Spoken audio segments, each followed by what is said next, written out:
Going to come straight out of that to listen to Keir Starmer. Let's hear from him. Our priority is always the national interest.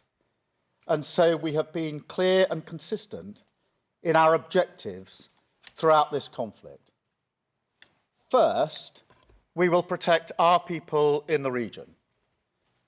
Second, while taking the necessary action to defend ourselves and our allies, we will not be drawn into the wider war.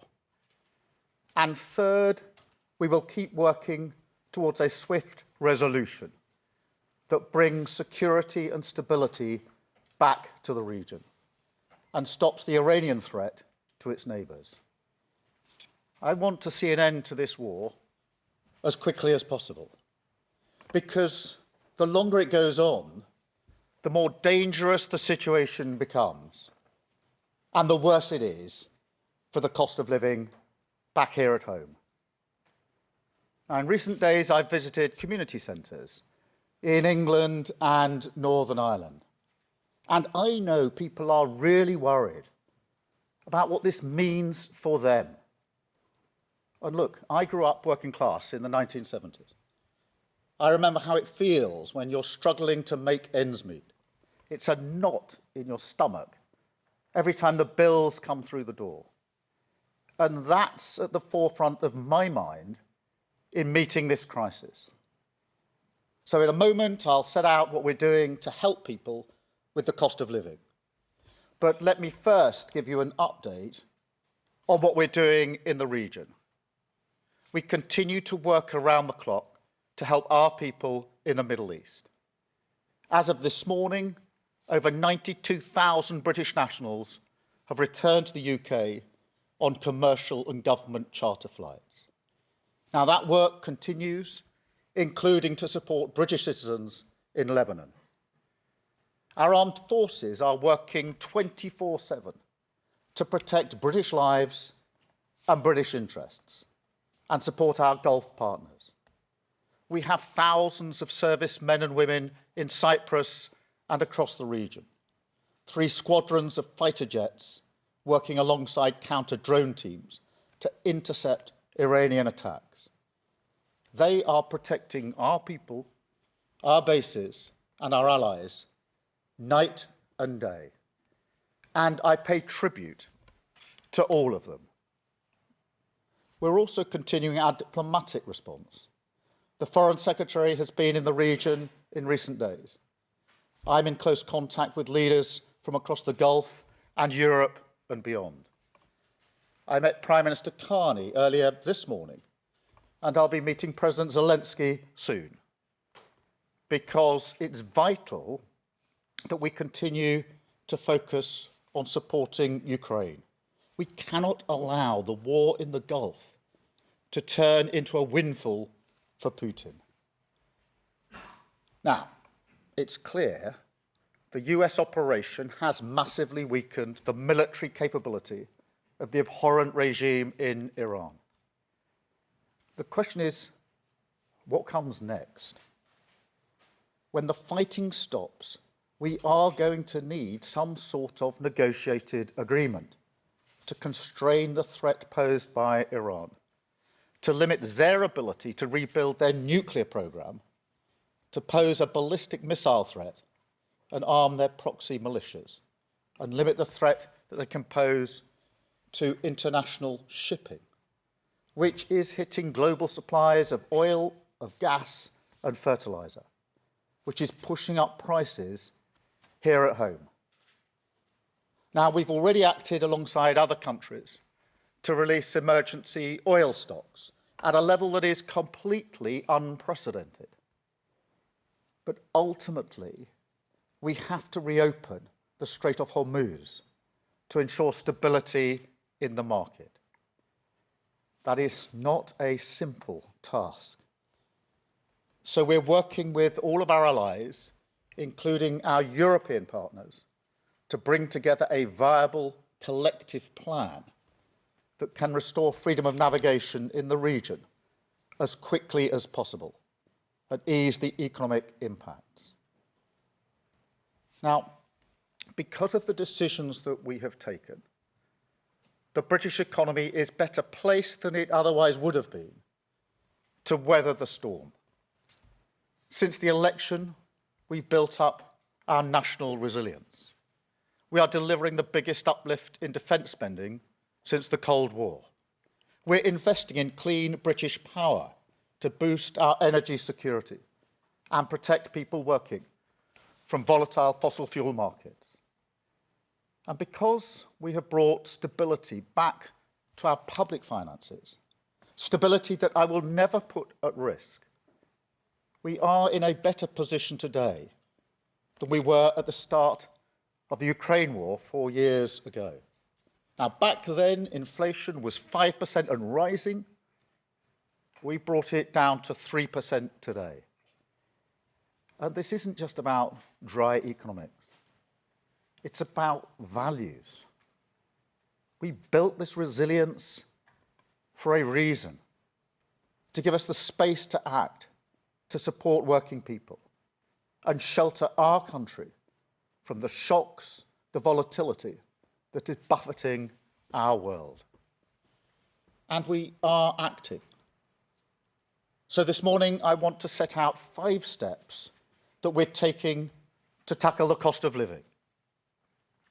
First, we have capped energy bills until the end of June, saving the average household £117.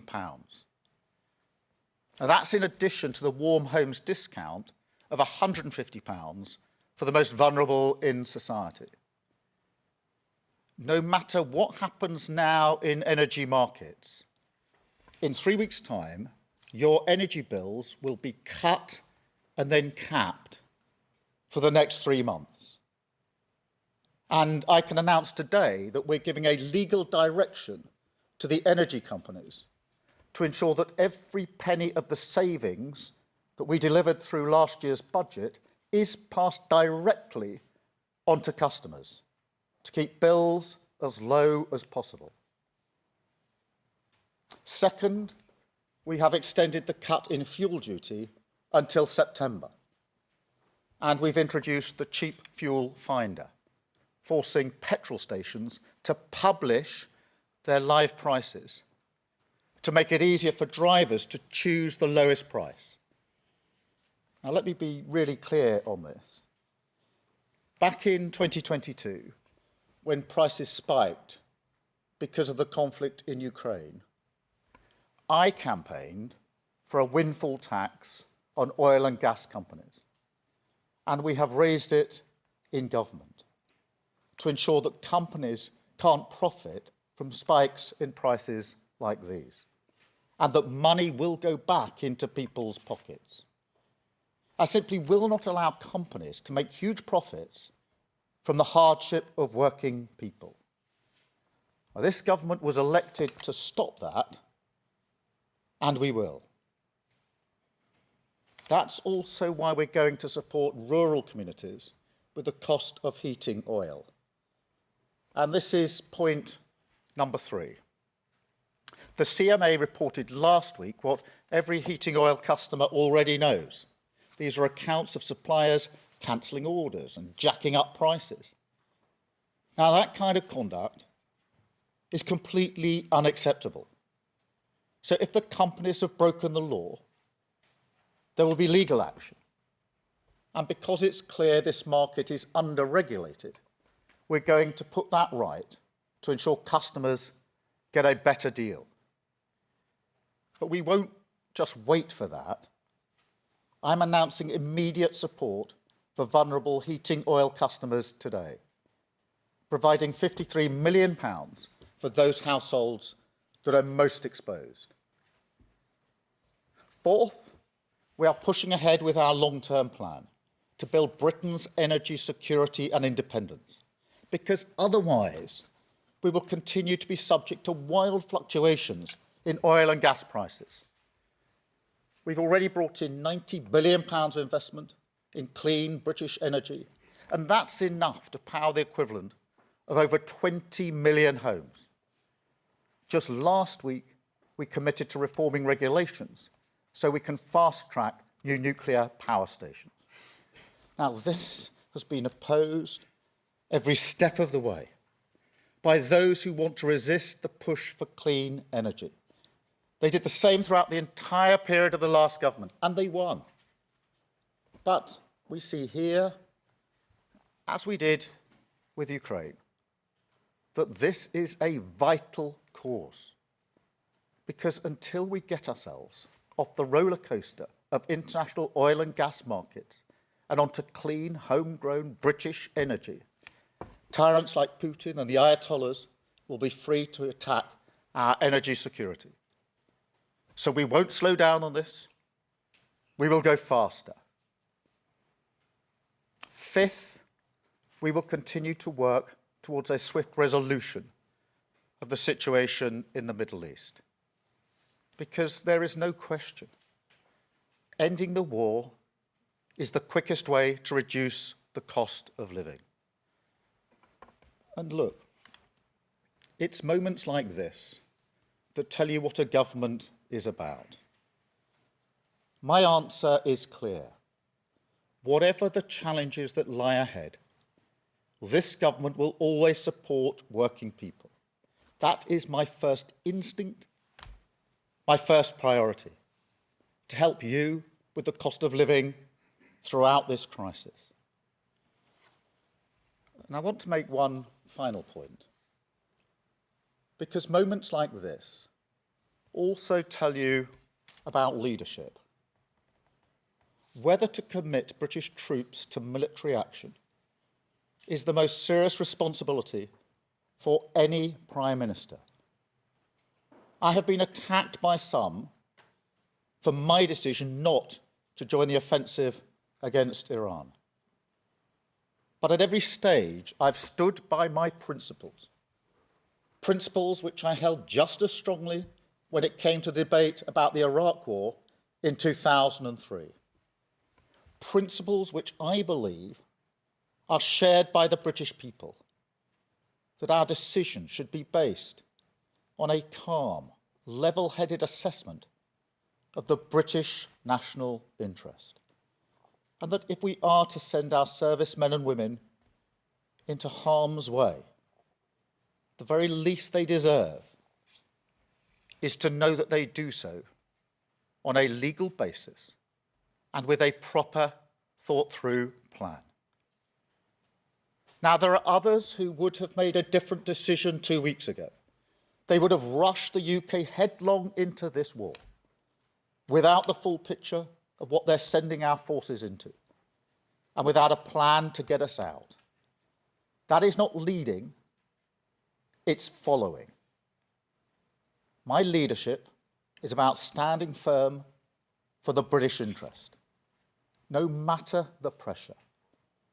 And I believe time will show that we have the right approach, right on the economy and the cost of living, right on defence and energy, and right on this war, in the best interests of the British people.